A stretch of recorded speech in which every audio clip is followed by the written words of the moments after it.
I'm Captain Cinema. Remember how back in 1996 the world went crazy about the movie Independence Day? A movie about a down-on-his-luck cable guy who learns about an imminent alien invasion and has to tell the president? Well, we meet the rest of the cast, a conspiracy nut, a presidential advisor, and a hotshot. We get gripping, near-death experiences, a chase, and the final act concludes with the president joining the battle. A small group goes into the mothership to cut off the head. Well, that describes Independence Day. Or does it?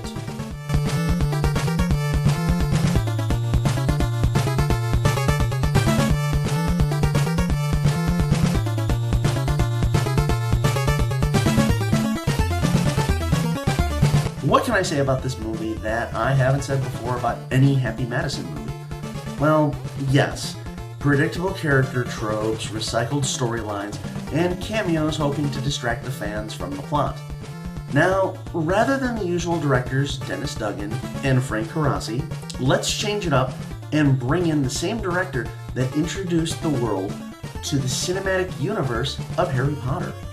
I'm guessing Chris Columbus was slumming it from I Love You, Beth Cooper. Alright, let's get this over with. Pixels is about Brenner, one of 3 arcade champs. Dan Aykroyd makes a cameo to explain that the results of the tournament will be placed in a capsule and launched into outer space. Brenner loses to Eddie, the hotshot. 30 years have passed and Brenner visits his high school friend, who has become the president. Their relationship is the same as any of my friends. We still tease each other, no matter what we do. Brenner works for the same company that apparently employs Chuck. We need more Jeffster in movies. That'd be awesome. Okay, alien invasion occurs, and the aliens are using vintage 80s video games. Brenner and another childhood friend, Ludlow, conspiracy nut, played by Josh Gad, discover the alien attack patterns. They tell the president.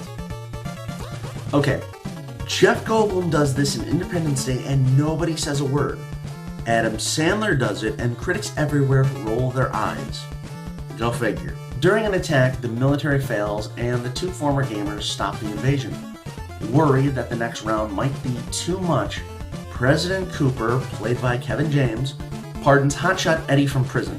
Eddie is played by Peter Dinklage. Imagine if Tyrion Lannister were unlikable and rocking a mullet. But even though he's unlikable, he's obviously having the most fun with his role. The final challenge comes in the form of the real-life game of Pac-Man. It's actually well done. There's a celebration with the entire romance subplot of a presidential advisor. Meanwhile, Eddie is trying to have a 3-way with Serena Williams and Martha Stewart. Like any woman would ever find that sexy. As a woman who suffers from a Sandler-esque case of chronic 80s nostalgia, I was prepared to see my childhood icons reduced to lowbrow humor. What I was not prepared for was the sight of Peter Dinklage with a mullet and white trash scruff. I needed 3 pairs of panties to make it through his first 5 minutes on screen. Ludlow sings karaoke and an announcement that Earth cheated in the last challenge, and now the invasion is about to begin. The news comes in the form of a TV robot. Now, in Independence Day, it was from the actor who played Data from Star Trek The Next Generation. But in this, it's Max Headroom. And not just someone doing an impression or hijacking the Chicago TV station, but Matt Frewer returns the voice. Matt Frewer! Brennan and a few others, including the president, go into the mothership to stop the invasion at its heart and retrieve the people they kidnapped. Meanwhile, Ludlow is fighting off numerous 8-bit attackers when Eddie joins him to redeem himself. Yes, this movie follows the same formulas, the same patterns, but this movie has a fun vibe to it. It's actually the same plot as Independence Day, like I pointed out, but with a vintage gamer twist. The special effects are decent, and it creates a world within a world. It's actually kind of impressive. It's not a great movie, but it doesn't deserve the hate it received. It's one of those movies that if you stumble across it, it's worth watching for the nostalgia factor alone. That's just my opinion.